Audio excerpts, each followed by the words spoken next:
Hello BA third year history students.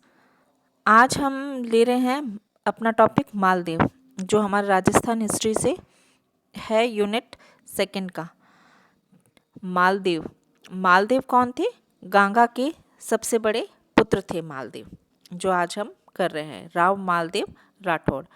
Rao Ganga के बाद उनका पुत्र राव मालदेव सन 1532 में मारवाड़ गद्दी पर विराजमान हुआ।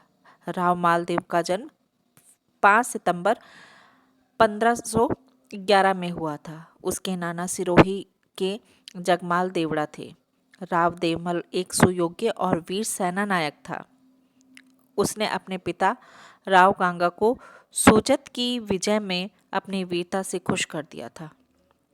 उसके बाद गंगा अपने पुत्र मालदेव को अपने साथ रखने लगा था। मालदेव ने इसके बाद सेवकी के युद्ध में भी विशेष पराक्रम दिखाकर उनका दिल जीत लिया था।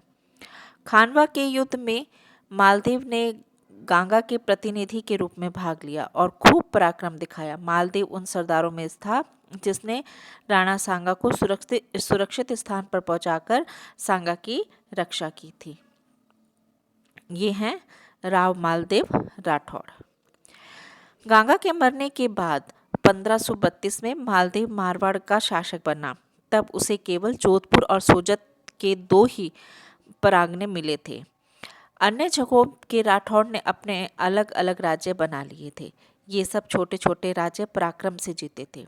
ये सब के सब राठौड़ जोधपुर के शासक को अपना नेता मानते थे और संकट के समय अपना पूर्ण सहयोग भी करते थे।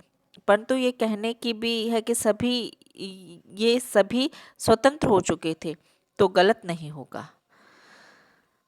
मारवाड़ की राजधानी जोधपुर थी और मारवाड़ राठौड़ों के शासन के अधीन था। परंतु अन्य राठौड़ों की तरह यहाँ भी कुछ जगह अन्य जाति के सरदार भी अपना शासन कायम कर रखा था।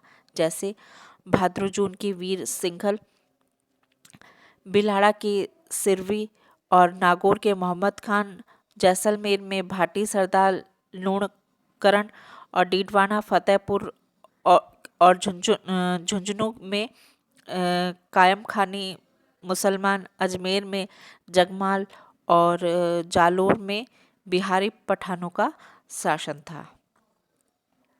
लेकिन राव मालदेव एक महत्वाकांक्षी शासक था। वह उत्तरी भारत में राजपूतों की धाक वापस जमाना चाहता था। इसके कारण उसने अपने निरंतर सैनिक विजय से और कूटनीति से मारवाड़ के राज्यों की सीमा का विस्तार किया और मारवाड़ को उत्तर भारत का सबसे शक्तिशाली राज्य बना लिया था। मालदेव की विजय और राज्य का विस्तार उनका देखते हैं। मालदेव ने सबसे पहले अपने पड़ोसी राज्यों को जीतने का काम किया। उसने सबसे पहले 1533 ईस्वी में फलौदी पर आक्रमण कर वहां के भाटियों को पराजित किया। इसके बाद 1535 में दौलत खां को नागौर में पराजित कर नागौर को अपने कब्जे में ले लिया। परंतु वहां पर मालदेव को पूरी तरह सफलता नहीं मिली।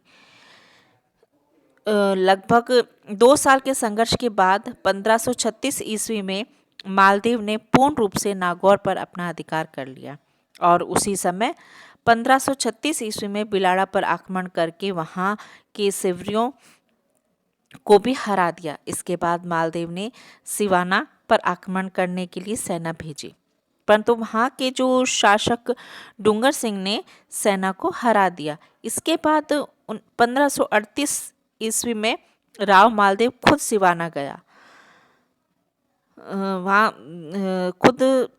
गया। डूंगर सिंह ने डटकर मालदेव का सामना किया, परंतु अंत में रसद सामग्री खत्म हो जाने के कारण डूंगर सिंह भागने वहां से पलायन कर लिया और इस प्रकार से सिवाना पर मारवाड़ का अधिकार हो गया। भाद्रजून पर उस समय सिंगलों का अधिकार था। 1539 में मेड़ता के वीरमदेव की सहायता से सिंघलों के नेता वीरा को मार दिया और भाद्रा जून पर भी अधिकार कर लिया। इसके बाद रायपुर के सिंगलों के नेता को भी मारकर रायपुर मालदेव ने अधिकार कर लिया। मालदेव ने इसके बाद 1540 सिकंदर खां बिचौलियों को हराकर उसे कैद कर लिया, जिससे सिकंदर की कुछ दिन बाद मृत्यु हो गई।